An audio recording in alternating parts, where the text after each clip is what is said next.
Now we'll start the chapter Thermodynamic Process. So first we'll see what is a thermodynamic process. When thermodynamic state of the gas is changed from one particular state to another, the path followed by gas on state diagram from initial state to final state is called thermodynamic process.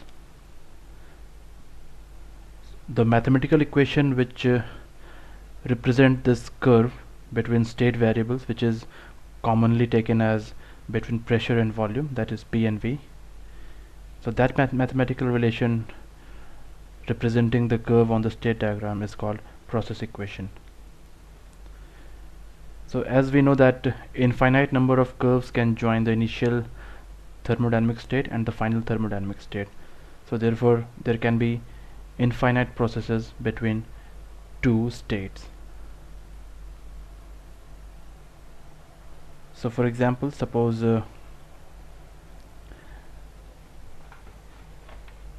we have a thermodynamic relationship between state variables pressure and volume. So suppose we are plotting pressure on the y-axis and volume on the x-axis. So at any particular point, say A, there will be some value of pressure and volume, say it is P1 and V1, and there is another point B where the value of pressure and volume is P2 and V2. So any path which join these 2 points, that is this will be the initial state and this B will represent the final state. So the curve which is representing the change of thermodynamic state from A to B, this is called thermodynamic process.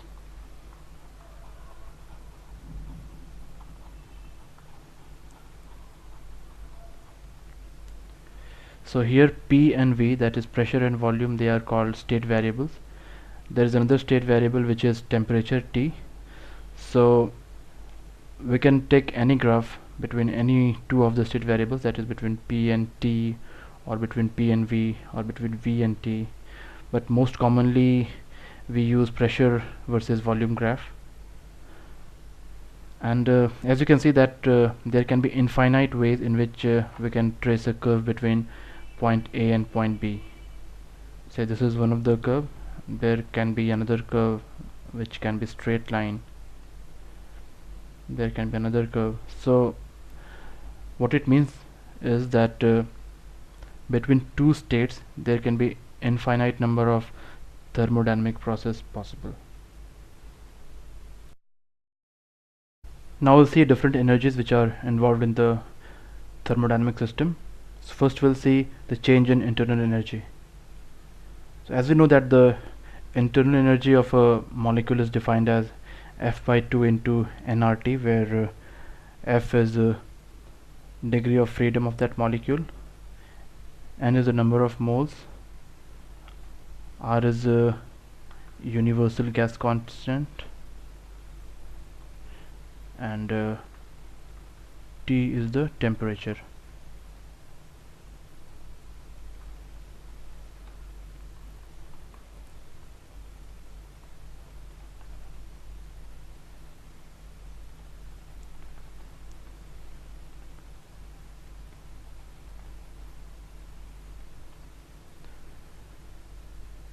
So the change in internal energy, that is delta U, would be defined as F by 2 into nR delta T, and as we know from the gas law that nRT is nothing but P into V. So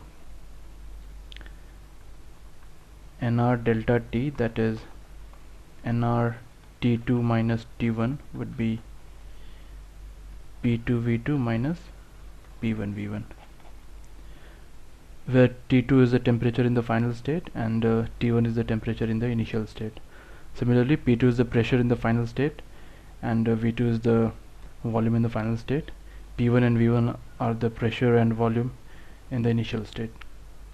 So with this we can say that the change in internal energy, that is delta U, can be written as F by 2 into P2 V2 minus P1 V1. Now the change in internal energy is pure function of temperature, so it is independent of thermodynamic process. So it will only depend on the final temperature and the initial temperature. The change in internal energy is considered positive when there is increment in it. So suppose we have final temperature as T2 and initial temperature as T1, and T2 is more than T1. So we'll say that the internal energy has increased because the final internal energy is more than the initial internal energy. Now we'll see what is the work done by a thermodynamic system. So first let's suppose that there is a vessel having a piston. This is our piston, and inside this vessel we have certain gas filled. So if this gas expands, we say that it does work against external pressure, and this work is considered positive. So there is some pressure here, P pressure, and let's say after some time the gas expands, and let's say this height is h, and after some time the gas expands and this heights become h1, where h1 is greater than h. So we see here that the gas has expanded and it has done work against the external pressure P, and this work is considered positive. So while calculating the work done by a thermodynamic system, what we do is we assume that the pressure of gas at any instant is same throughout inside the gas, and the piston is in equilibrium with the external pressure. So we assume that the pressure inside the gas is also P,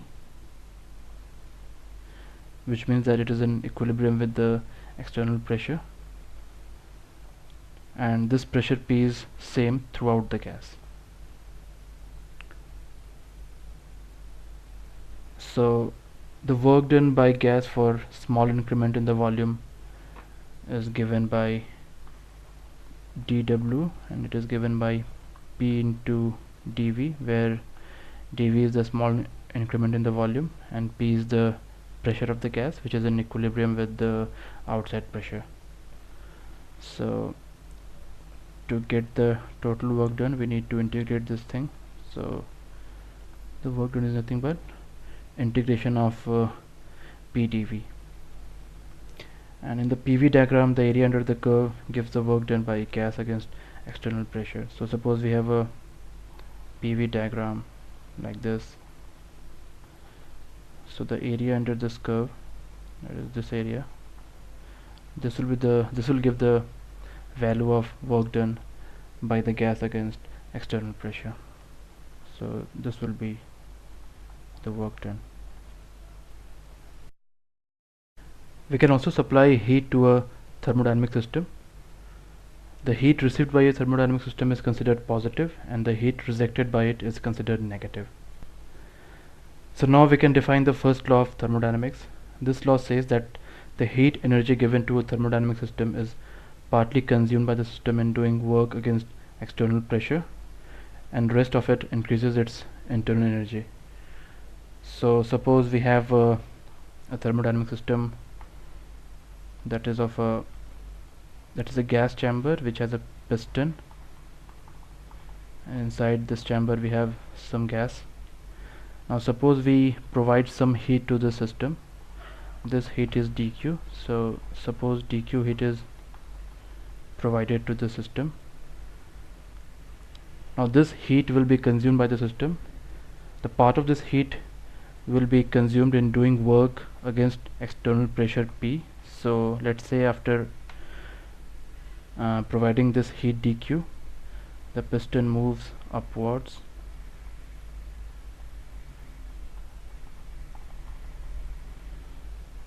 and the part of this heat will be consumed in increasing the internal energy of the system. So let's say, suppose initially the temperature was T1. After we have provided the heat dq, the temperature becomes T2, where T2 is more than T1. So this dq is used in two ways. One was used to increase the internal energy of the system, and the other was used in doing work against the external pressure. So this is how we define first law of thermodynamics. Now we'll see what is a isobaric process. In isobaric process, the pressure remains constant. So first we'll see how the graph of an isobaric process will look like, and then we'll derive the expressions for delta U, that is change in internal energy, and the heat supplied.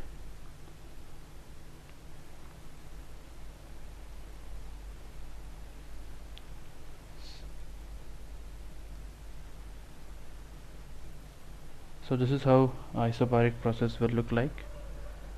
Since the pressure is constant, so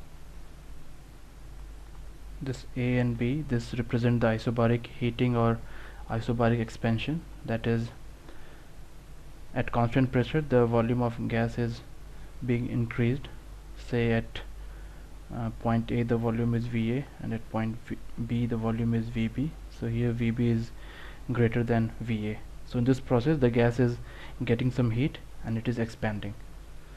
So this is isobaric heating or isobaric expansion. Similarly, if the final state is D and the initial state is C, that is, the gas is getting compressed from this state to final state. So this is the case of isobaric cooling or isobaric compression. So in this case the gas is rejecting some heat, and in the process it is getting compressed. Now we'll derive the various relation for an isobaric process. So first we'll derive the expression for change in internal energy. So as we know that delta U is given as F by 2 nR delta T, or we can write it as F by 2 nR T2 minus T1, where T2 is the final temperature and T1 is the initial temperature. Or we can write it as F by 2 nR T2 minus nR T1, or F by 2 nR T2 will be equal to PV2 by gas law, and nR T1 will be equal to PV1, since the pressure is same in both the initial state and the final state. So we can write it as F by 2 into P into V2 minus V1, or we can replace V2 minus V1 with delta V. So we end up with this relation, that is delta U is nothing but F by 2 into P into delta V. So we have delta U as F by 2 into P into delta V. Now the work done is given as P dV. So here pressure is constant, so we can take P outside. So P into dV, and the volume changes from V1 to V2.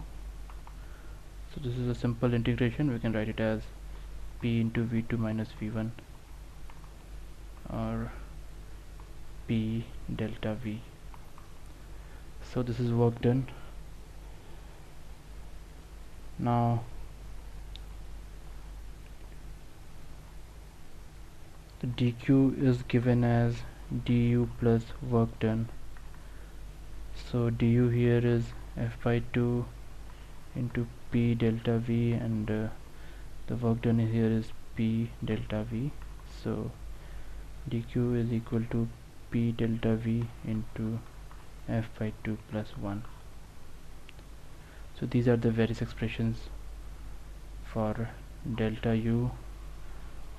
This is for work done, and this is for heat exchanged. Now we'll discuss isothermal process. In isothermal process, the temperature remains constant. So since the temperature is constant, there won't be any change in internal energy because it depends on the temperature. And let's derive the equations for work done.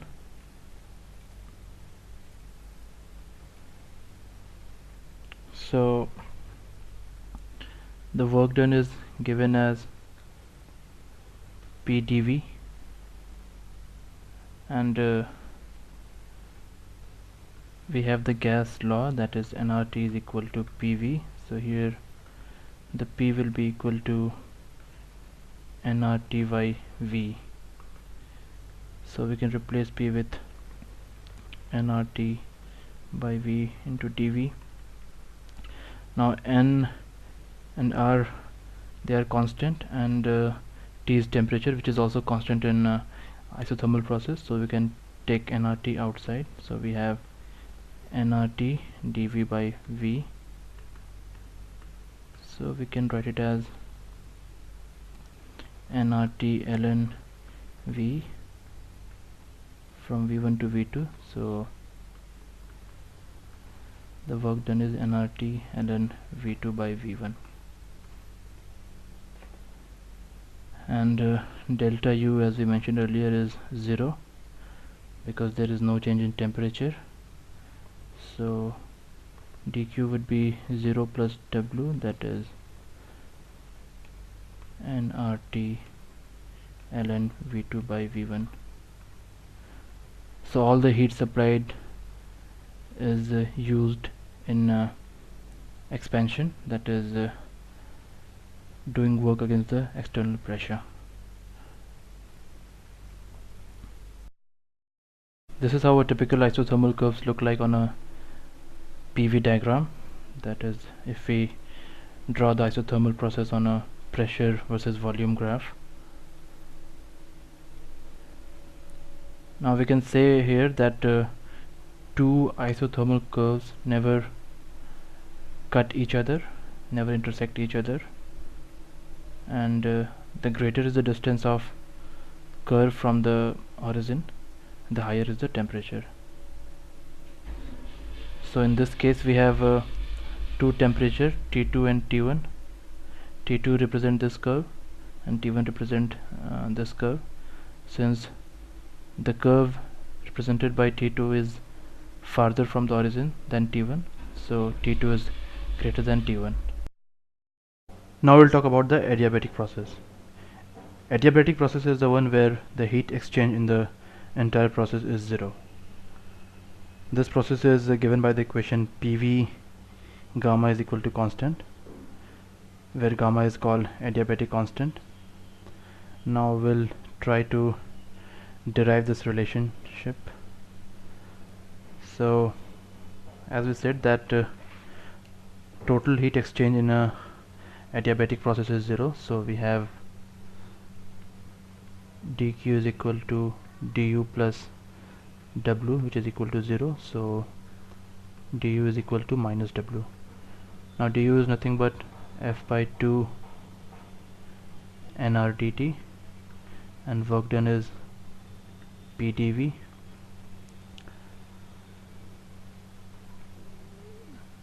So from gas law we know that PV is equal to nRT, so nR dt will be equal to PdV plus VdP. So we can replace nR dt by PdV plus VdP. So we get PdV plus VdP is equal to minus PdV. Now PdV into f by 2 plus 1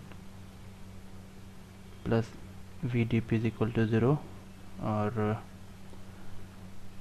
dV by V 1 plus f by 2 is equal to minus dP by P. Now if we integrate these both these sides, we get ln v into 1 plus f by 2 is equal to minus ln p, or 1 plus f by 2 ln v plus ln p is equal to 0. This is ln p, or we get pv into 1 plus f by 2 is equal to constant. So since f is a constant, which is a degree of freedom, 1 plus f by 2 is also a constant, and we can rewrite this equation as pv into gamma is constant, where gamma is called adiabatic constant and it is equal to 1 plus f by 2. Now we'll see the relationship between temperature and pressure in an adiabatic process. Since we already know that for an adiabatic process we have PV gamma is constant. Now we can write this equation as P gamma into V gamma by P to the power gamma minus 1.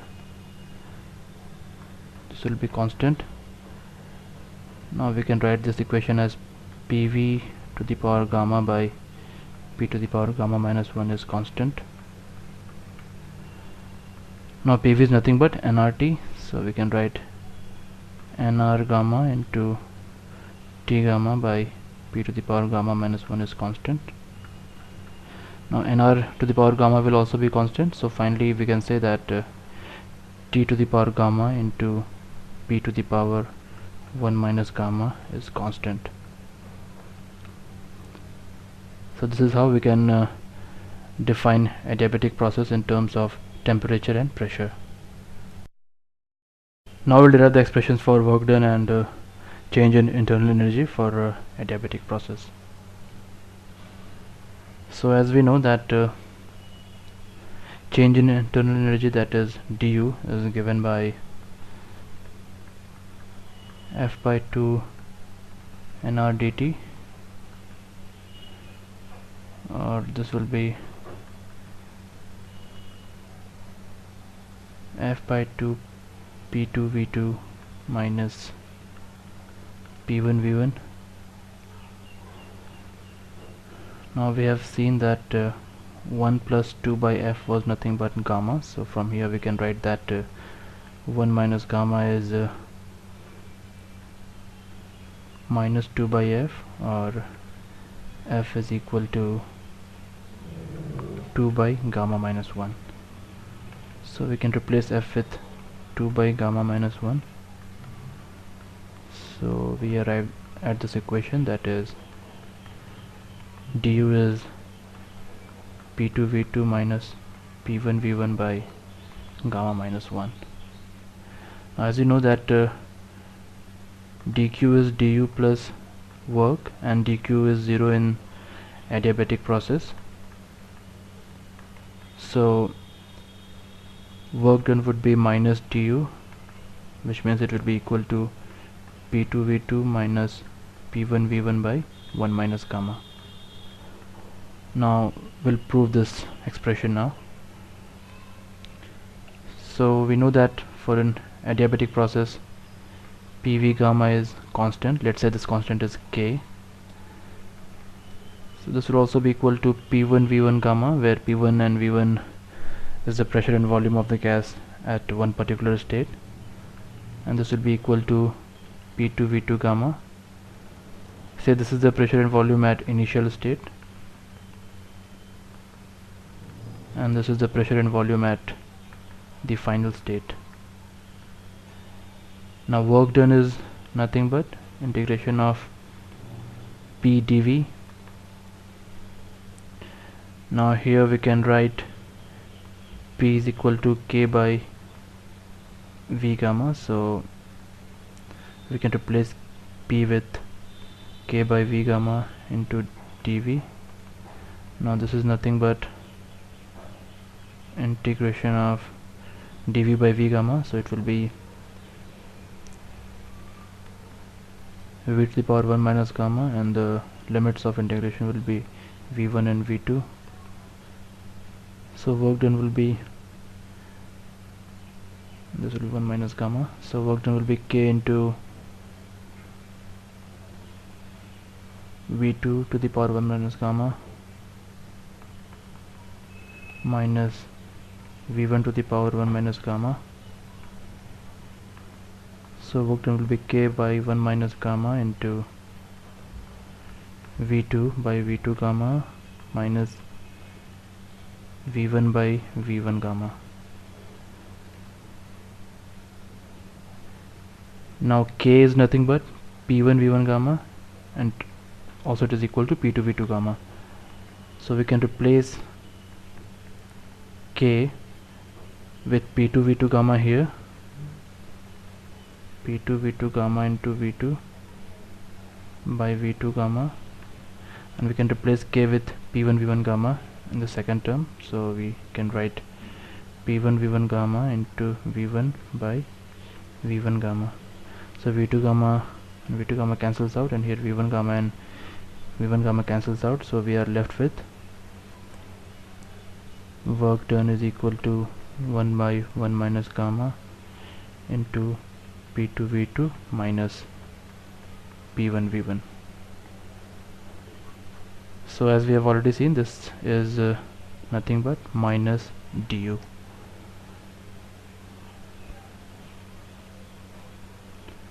Now two adiabatic curves also never intersects each other. So as was the case with isobaric curves and isothermal curves, two adiabatic curves also never intersects each other. Now let's talk about polytropic process. This process is defined by the equation p into v to the power eta is a constant. So if we put the value of eta as 0, we'll get p is constant, which is nothing but an isobaric process. If we put eta is equal to 1, we'll get pv is constant, which is isothermal process, because when pv is constant, it means that temperature is also constant.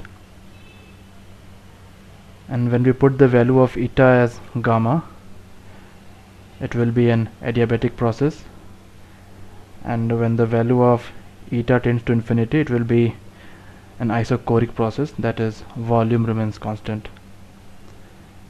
Now the value of eta when it is between infinity and greater than gamma, we call it to be a polytropic process. So in the polytropic process, change in internal energy will again be p2 v2 minus p1 v1 by gamma minus 1, because the change in internal energy doesn't depend on the process, it is only dependent on the final and initial temperature. Now the work done will be p2 v2 minus p1 v1 by 1 minus eta. The derivation is same as we have derived in the case of adiabatic process. We just need to replace gamma with eta, and we'll get the expression for work done. So this is all about polytropic process. Now we'll talk about the specific heat of an ideal gas. So first we'll define the mass specific heat. The mass specific heat is defined as the amount of heat absorbed by unit mass of gas to increase its temperature through 1 Kelvin. So we denote mass specific heat by small c. This will be equal to dq by mdt, where dq is amount of heat, m is the mass of the gas, and dt is the temperature difference. Now on the similar line, we can define molar heat capacity. This is the amount of heat absorbed by 1 mole of gas to increase its temperature through 1 Kelvin. So we denote molar heat capacity by capital C, and this will be equal to dq by ndt, where dq is the amount of heat, n is the number of mole. Now we can rewrite this equation as dq by, we can replace n with m by m, where m is the mass of the gas taken and m is its molar mass. So m by capital M will give the number of moles. So now we are left with m into dq by small m dt, which is nothing but mass specific heat. So the molar heat capacity is nothing but molecular weight into mass specific heat, that is m into small c. Now specific heat of a gas is different for different process. So for example, we have different specific heat for a constant pressure process, different specific heat for a constant volume process, and so on. As we have said that the specific heat is different for different processes, so the specific heat is defined as C is equal to dq by n dt, and we know from first law of thermodynamics that dq is nothing but du plus the work done. So we can replace dq with du by n dt plus dw by n dt. Now for a given process, the du is independent of process, so it will remain same for all the process, and the work done will be dependent on the process. So that's why we have written here the C process, that is specific heat for a given process, is equal to du by n dt plus pdv, which is work done, by n dt for that given process. Now we'll see that du by n dt will be equal to r by gamma minus 1. So we know that du is nothing but f by 2 nr dt. So du by n dt will be f by 2 nr dt by n dt. We can cancel out n dt from numerator and denominator. Now we are left with rf by 2. Now as we have already seen that 1 plus 2 by f is equal to gamma, so 2 by f is gamma minus 1 and f is 2 by gamma minus 1. So we can replace f with 2 by gamma minus 1. So we end up with r by gamma minus 1. So C process will be equal to r by gamma minus 1 plus pdv by n dt for that process. Now for isochoric process, that is the process where the volume remains constant, the work done will be 0 because the volume is constant and the gas hasn't expanded. So in this case, C process will represent it with CV. The V indicates that the process is isochoric, that is the volume is constant. So this will be only equal to du by n dt or r by gamma minus 1. So this is our CV. So du will be always equal to n into CV into dt for any process. Now for isobaric process, we represent C process with Cp.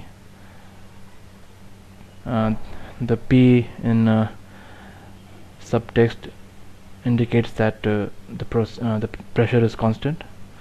So again this will be equal to du by n dt, that is Cv, plus work done. Now we'll find out what is the work done in the case of isobaric process. It will be pdv by n dt. Now from gas law we know that pv is nRT, so pdv plus vdp is equal to nr dt. Now since the process is isobaric, vdp will be equal to 0 because dp is 0. So pdv is nothing but nr dt. So we can replace pdv with nr dt here. So we get nr dt by n dt, which is equal to r. So work done in the case of isobaric process is r. So specific heat, that is Cp, for isobaric process is Cv plus R. Now we already know that Cv is nothing but R by gamma minus 1, so we can write Cp is equal to R into 1 by gamma minus 1 plus 1, which is gamma R by gamma minus 1. So this is the value of specific heat for an isobaric process. Now we have seen that Cv was equal to gamma minus R by gamma minus 1 and Cp is equal to gamma R by gamma minus 1. So Cp by Cv will be equal to gamma R by R, that is gamma. So for any given gas, its specific heat at constant pressure by its specific heat at constant volume will give the value of adiabatic constant for that gas. Now we'll see the various definition for a mixture of gases. So for a mixture of gases, the average molecular weight is defined as the total mass of gas divided by the number of moles of the gas. So we can also write it as, this is average molecular weight, this will be equal to sigma Ni Mi by sigma Ni, where N is the number of mole of gas and M is the molecular weight of gas. So Ni represent the number of mole for ith gas and Mi is its molecular weight. So suppose we have three type of gases, say gas A, B and C, and the number of moles of gas A is Na, for gas B it's Nb, and for gas C it's Nc. The molecular weight of gas A is Ma, for gas B it's Mb, and for gas C it's Mc. So for this mixture, the average molecular weight will be Na into Ma plus Nb into Mb plus Nc into Mc by total number of moles, that is Na plus Nb plus Nc. Now similarly, the molar specific heat is defined as the total heat energy delivered to the gas divided by the number of moles of the gas. So for example, molar specific heat at constant pressure will be sigma Ni Cpi by sigma Ni, and for constant volume, that is Cv, it will be equal to sigma Ni Cvi by sigma Ni. Adiabatic constant for the mixture of gases can also be defined as sigma Ni Cp by sigma Ni Cv. So these are the definitions related to the mixture of different gases. Now we'll talk about the volume elasticity of a gas. Suppose the pressure of a gas is increased from P to P plus delta P, then its volume will decrease from V to V minus delta V. So in this scenario, the volume elasticity of the gas is defined as delta P by delta V by V, where delta P is the increase in pressure and delta V is the decrease in volume. Now let's define isothermal elasticity, that is volume elasticity of a gas in an isothermal process. So we know that for an isothermal process, PV is constant. So when the pressure is increased to P plus delta P, the volume is decreased from V to V minus delta V. Since this is an isothermal process, the initial temperature and the initial pressure and volume, that is P into V, will be equal to final pressure into final volume. So we can write it as PV plus delta P into V minus P plus delta P into delta V. Now PV will get cancelled out, so 0 will be equal to delta P into V minus, now we can write P plus delta P as PF, which indicates final pressure, into delta V.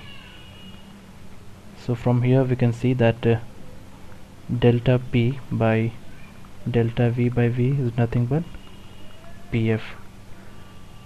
So this is the isothermal elasticity, that is the volume elasticity in an isothermal process.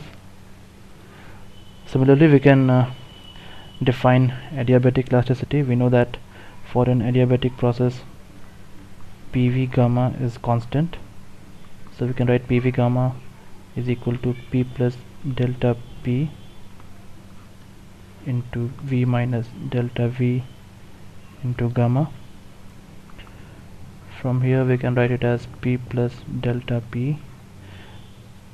We can take out V, we can so it will be equal to V to the power gamma into 1 minus delta V by V to the power gamma.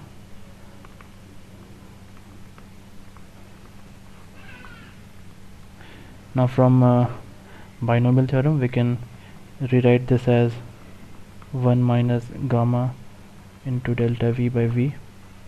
Now V gamma gets cancelled out, so here we have P plus delta P minus gamma into delta V by V into P plus delta P. Now P will also get cancelled out, so we have delta P by delta V by V is equal to gamma into P plus delta P. Now P plus delta P is nothing but final pressure, so we can write it as gamma into PF. So this is the value of adiabatic elasticity. Now we'll see what is a cyclic process. When a thermodynamic system attains the initial thermodynamic state following certain thermodynamic process, then the set of these processes is called a cyclic process. For example, suppose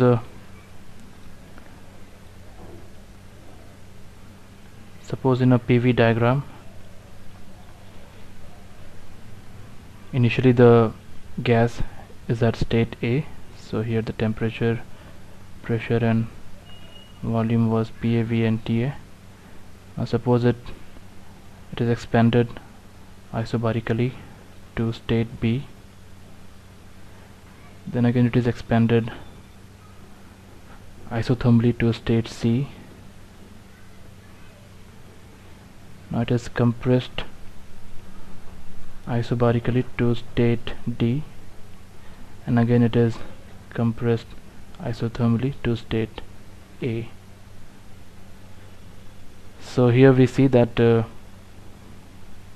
gas has attained the initial state after going through a cycle of different processes, that is isobaric process from A to B, isothermal from B to C, again isobaric from C to D, and isothermal from D to A. So the set of these four processes together is called cyclic process.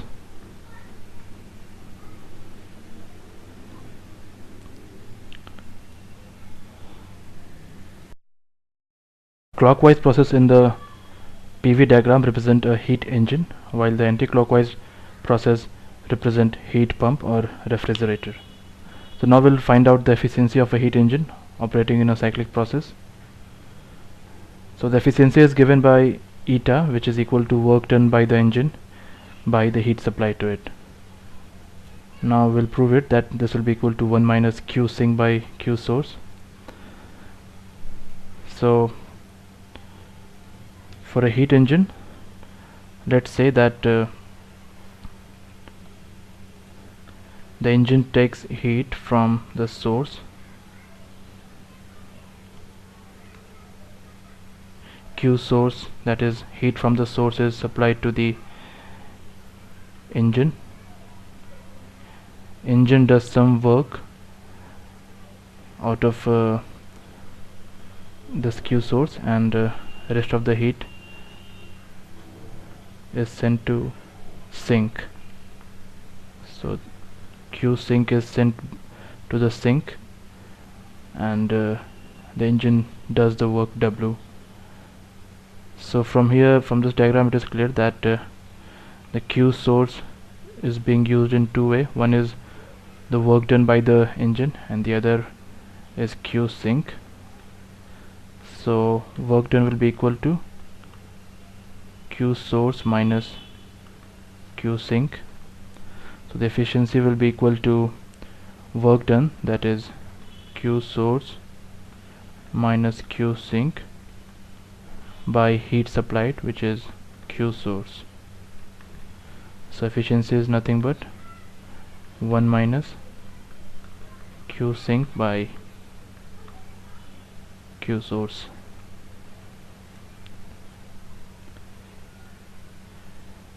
Now similarly, the efficiency of a heat pump, that is refrigerator operating in a cyclic process, will be given by 1 by Q sink by Q source minus 1. Now in case of a refrigerator, the refrigerator takes an amount of heat which is equal to Q sink from the sink, and a work W is done on the system, that is on the refrigerator, which results in the rejection of a heat Q source to the source. So in this case, the efficiency of heat pump, that is of refrigerator, is given by heat given by the sink, that is Q sink, by work done on the system. So in the case of refrigerator, we know that this is our refrigerator. So from sink, a heat of amount Q sink is given to the system, and a work W is done on it, and it releases the heat Q source to source. So in this case, the efficiency is given by Q sink by work done. Now from this diagram, it is clear that Q source is equal to Q sink plus W. So work done is nothing but Q source minus Q sink. So we can replace W by Q source minus Q sink. Now if we divide the numerator and denominator by Q sink, we are left with 1 by Q source by Q sink minus 1. So this is the efficiency in the case of heat pump or refrigerator. Now we'll talk about Carnot cycle. Carnot cycle is a cyclic process which consists of 2 adiabatic and 2 isothermal process. So this is a typical Carnot process. As you can see here, we have 2 adiabatic curves. Let's represent these 4 points by A, B, C and D. So AD and BC are adiabatic curves, and AB and CD are isothermal curves. So this is how a typical Carnot cycle looks like. Now we'll see what is a Carnot theorem. This theorem states that all reversible engines operating in a cyclic process between same temperature limits have equal efficiency, and no engine operating between the same limits can have efficiency greater than this value. It puts a theoretical limit to the efficiency of the heat engine. So according to the Carnot theorem, the maximum efficiency that a heat engine can have will be equal to 1 minus T sink by T source, where T sink is the temperature of sink and T source is the temperature